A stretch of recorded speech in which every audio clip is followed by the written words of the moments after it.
I'm making our bakery's coconut macaroons recipe from King Arthur Baking. Macaroons, those wonderful little piles of coconut and deliciousness that you get usually in the springtime. Just very simple ingredients. As you see here in the picture, we got sweetened coconut, unsweetened coconut, egg whites, salt, condensed milk, which my mother always just called this Eagle brand milk, but it is actually sweetened condensed milk. So you can get any brand, but Eagle brand, that's the one that I grew up with, made me the man I am today.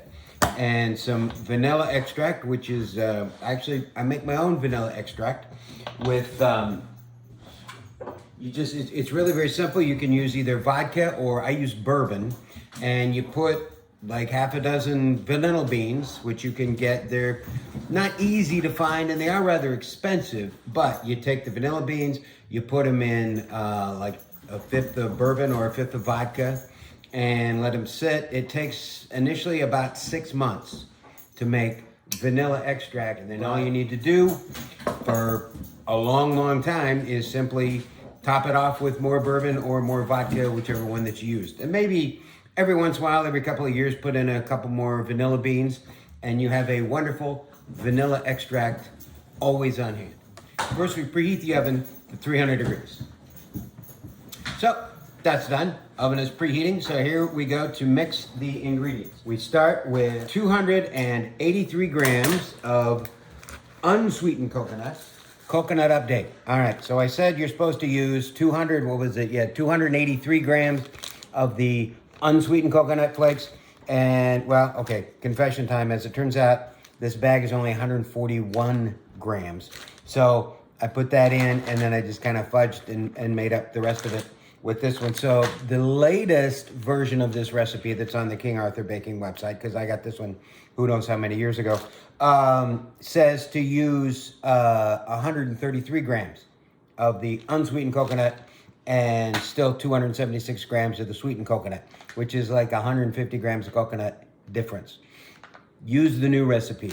I don't know, can you have too much coconut? And then 276 grams of sweetened coconut. All right. So here we go. That's the coconut. Next, we need 2 large egg whites. And this is very simple. Also, for these, for doing egg whites, I love these. These are Anchor Hocking custard cups. Got them on Amazon. They're great. You get 6 in a set. I get 2 sets for a dozen, but it's great for doing your mise en place, which is the fancy French phrase for everything ready to go. So we're gonna do our 2 egg whites. So we give that a little crack. And we pour in. All right. So here we go, 2 large egg whites. All right, very good. So we got our 2 large egg whites, and now we just pour that into the bowl. All right, and then we take our 14-ounce can of Eagle brand milk, also known as sweetened condensed milk. 1 tablespoon of vanilla extract. So here we go with 1 tablespoon vanilla extract. And I need 1/2 teaspoon salt.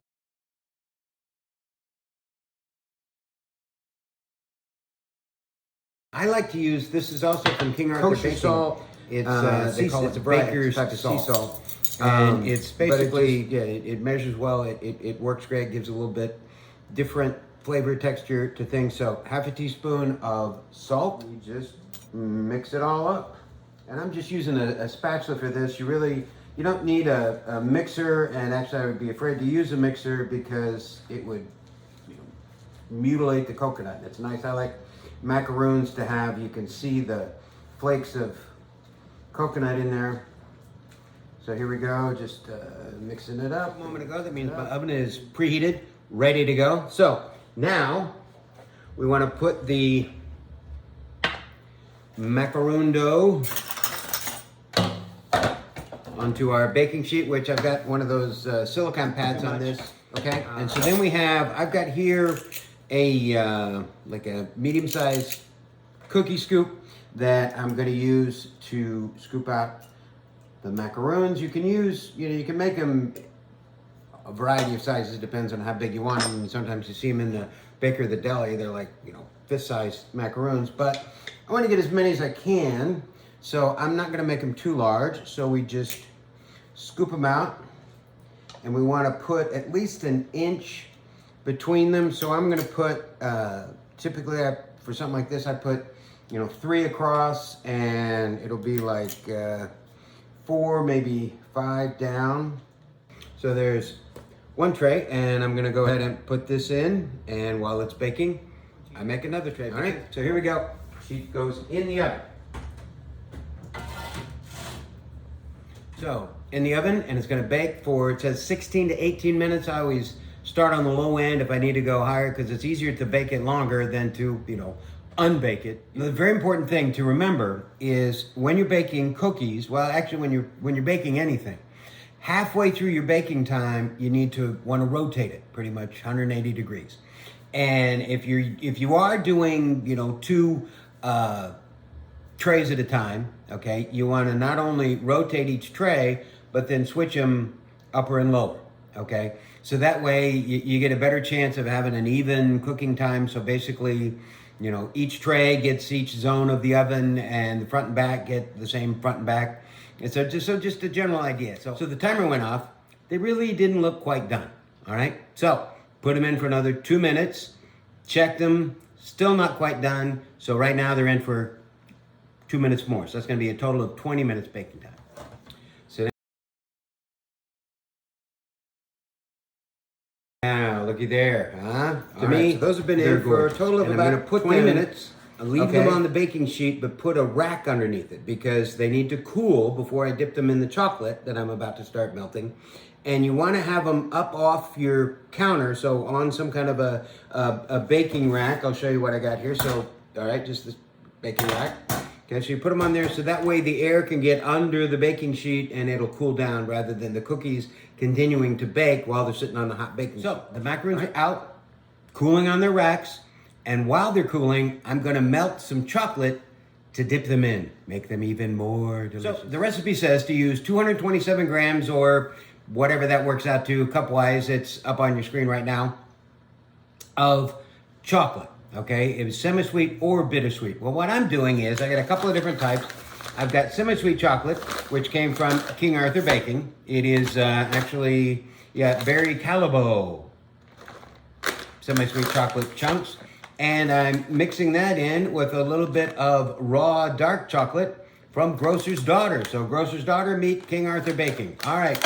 And if you saw my Florentine video, one of my other, well, the only other video at this point, but I said that with chocolate, you always want to add like a little, there we go, espresso powder, which just somehow makes the chocolate taste even more chocolatey.